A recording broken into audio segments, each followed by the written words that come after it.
एक बार एक व्यक्ति बहुत ही परेशान होकर बौद्ध भिक्षु के पास पहुंचता है और कहता है, हम अपने जीवन में लक्ष्य तो निर्धारित करते हैं परंतु उसे पा नहीं पाते। किसी भी चीज की शुरुआत में तो हमारे भीतर बहुत उत्साह होता है, लेकिन धीरे धीरे वो उत्साह खत्म हो जाता है। नकारात्मकता हमें चारों ओर से घेरने लगती है। ऐसा क्यों होता है मुनिवर, कृपया मुझे बताएं। फिर बौद्ध भिक्षु उसे गौतम बुद्ध के जीवन की एक घटना बताते हैं। यदि आपके भीतर भी ये प्रश्न है तो गौतम बुद्ध के जीवन की ये घटना सुनकर आपको इस प्रश्न का उत्तर मिल जाएगा। गौतम बुद्ध के जीवन की ये घटना आपको आपके लक्ष्य के करीब ले जाएगी। ये घटना आपको गहरी समझ देगी, परंतु इस समझ को समझने के लिए आपको धैर्य की आवश्यकता है। जैसा कि हम जानते हैं, गौतम बुद्ध बनने से पहले सिद्धार्थ के नाम से जाने जाते थे।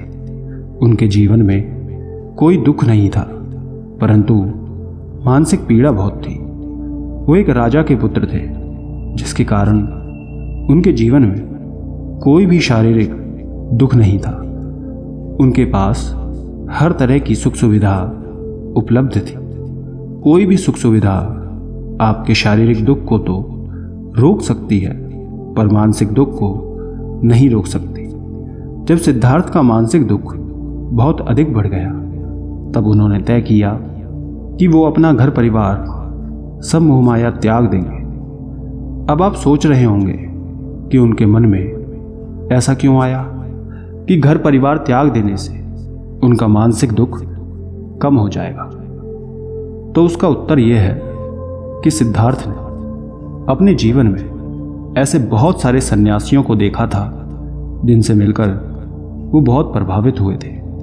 जब वो अपने जीवन में पहली बार किसी सन्यासी से मिले थे, तब उनके मन में विचार आया कि मैं एक राजा का पुत्र होकर भी इतना दुखी हूं, भीतर से परेशान हूं, और वो एक भिखारी होकर भी भीतर से इतने खुश हैं। उन्हें देख सिद्धार्थ के मन में यह विचार आता है कि उन्हें भी अपना घर परिवार त्याग देना चाहिए, परंतु त्याग देना भी इतना आसान नहीं है जितना हम समझ रहे हैं। छोटी से छोटी चीजें जिनसे हम जुड़े हुए हैं, उसे हमेशा के लिए खुद से दूर कर देना बहुत मुश्किल होता है, जब तक कि हमें उससे बड़ी कोई और चीज ना मिल जाए।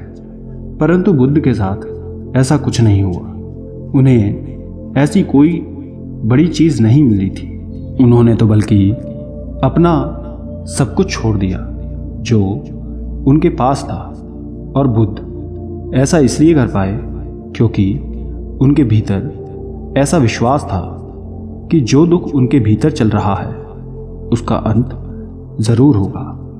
किसी भी कार्य की शुरुआत विश्वास के द्वारा ही होती है। जब आप भी कोई लक्ष्य निर्धारित करते हैं तो उनके भीतर भी ये विश्वास होता है कि आप उस लक्ष्य को पा लेंगे।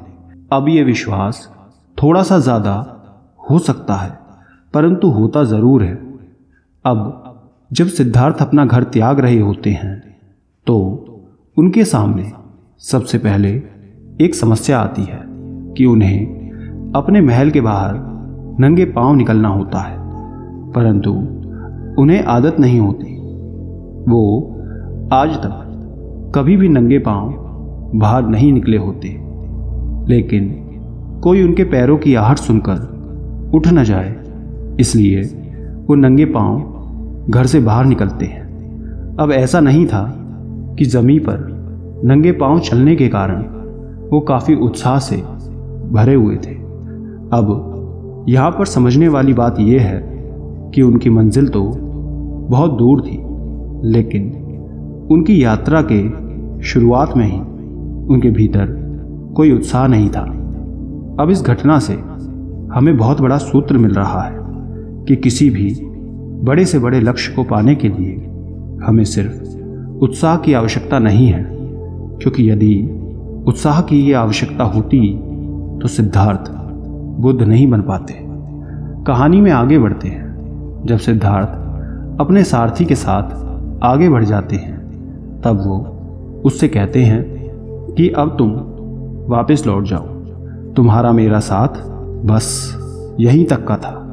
यहाँ से अब मैं अपना सफर अकेले तय करूँगा। सिद्धार्थ अपने सभी आभूषणों और बालों को काटकर अपने सारथी को दे देते हैं। सिद्धार्थ के सारथी उनसे विनती करते हैं कि कृपया कर आप वापस चले, आपके बिना वहाँ सब कुछ सूना हो जाएगा। यहाँ पर भी मोह भारी हो सकता था, लेकिन यहाँ सिद्धार्थ मोह के वश में नहीं आते और वो वापस जाने से मना कर देते हैं। हमारा मोह हमेशा कोशिश करता है हमें वैसे रखने की जैसे हम रहते आ रहे हैं, लेकिन सिद्धार्थ किसी भी मोह में ना आकर आगे बढ़ जाते हैं। सिद्धार्थ को ये तक मालूम नहीं होता कि उन्हें जाना कहाँ है, बस वो निकल जाते हैं। अब यहाँ पर भी एक बहुत बड़ी बात समझ आती है, वो ये है कि कभी कभी हमें ये मालूम नहीं होता कि हमें जीवन में क्या करना है, हमें जाना कहाँ है, जिसके कारण हम शुरुआत ही नहीं कर पाते। परंतु सिद्धार्थ ने ऐसा नहीं किया था। उन्होंने किसी भी सही समय का इंतज़ार नहीं किया। उन्हें जब समझ में आ गया कि सही समय यही है, तो वो बस निकल गए। बहुत देर तक वन में भटकने के बाद सिद्धार्थ को एक सन्यासी नजर आता है। वो उन्हें देखकर काफ़ी प्रसन्न हो जाते हैं और उस सन्यासी की तरफ बढ़ने लगते हैं। वो सन्यासी अपने हाथों में धनुष बाण लेकर होते हैं। वो उससे पक्षियों पर निशाना मार रहे होते हैं। सन्यासी के हाथ में धनुष बाण देखकर सिद्धार्थ सोचते हैं कि भला एक सन्यासी को इसकी क्या आवश्यकता है। वो उस सन्यासी के पास जाकर उन्हीं से पूछते हैं कि आप एक सन्यासी होकर इस धनुष बाण के साथ क्या कर रहे हैं। तब वो व्यक्ति कहता है, मैं कोई सन्यासी नहीं हूँ, मैं तो एक शिकारी हूँ। वो तो दरअसल ये सभी पक्षी सन्यासी की वेशभूषा देखकर डरते नहीं हैं, जिसके कारण उनका शिकार करना आसान हो जाता है। इसलिए मैंने ये सन्यासी का रूप धारण किया है। ये सब सुन सिद्धार्थ उस व्यक्ति की बात से बहुत जोर का धक्का लगता है। वो उस व्यक्ति से पूछते हैं, तुम ये सब क्यों करते हो? इसके पीछे का कारण क्या है? सिद्धार्थ की बात सुन वो शिकारी कहता है कि यही मेरा व्यवसाय है, मैं इन पक्षियों को बेचकर धन कमाता हूँ। ये सुन सिद्धार्थ कहते हैं, यदि तुम्हें धन की ही आवश्यकता है तो तुम मेरे इन वस्त्रों को ले लो और मुझे अपने ये वस्त्र दे दो। आभूषण तो मैं अपने सभी छोड़ कर आया हूँ, लेकिन ये वस्त्र भी बहुत कीमती हैं। इसमें हीरे, मोती, सोना, चांदी, इन सब तारों का काम हुआ है। तुम ये वस्त्र ले लो। इस तरह से बहुत सी नकारात्मक घटना सिद्धार्थ के जीवन में घटित होती है, लेकिन वो कहीं भी नहीं रुकते और धीरे धीरे अपने मार्ग की तरफ बढ़ते चले जाते हैं। कई वर्षों तक सिद्धार्थ सत्य की खोज में भटकते रहते हैं। इन वर्षों में सर्दी, गर्मी, बरसात बहुत बार आती है, चली जाती है, लेकिन कोई भी मौसम, कोई भी परिस्थिति सिद्धार्थ को उनके लक्ष्य तक पहुंचने से रोक नहीं पाती। काफ़ी लोगों को सिद्धार्थ के जीवन की घटनाओं को सुनकर यह भी लगता होगा कि सिद्धार्थ बहुत अलग व्यक्ति थे, उनके भीतर कुछ अलग था। तो हम आपको बताते हैं कि इस प्रश्न का उत्तर सिद्धार्थ ने बुद्ध बनने के बाद बहुत बार दिया है कि मनुष्य में कोई भेद नहीं होता, सभी एक समान होते हैं। बुद्ध कहते हैं कि हर मनुष्य के भीतर बुद्ध बनने की उतनी ही क्षमता है जितनी मेरे भीतर थी। बुद्ध ने यह बात बहुत बार कही, लेकिन लोग इस बात पर जल्दी विश्वास नहीं कर पाते। अब एक प्रश्न ये भी है कि ऐसी कौन सी चीज़ है जिसका कोई भी खराब परिस्थिति या नकारात्मकता कुछ नहीं बिगाड़ पाती? तो इसका जवाब है आपका स्पष्ट और साफ देखना।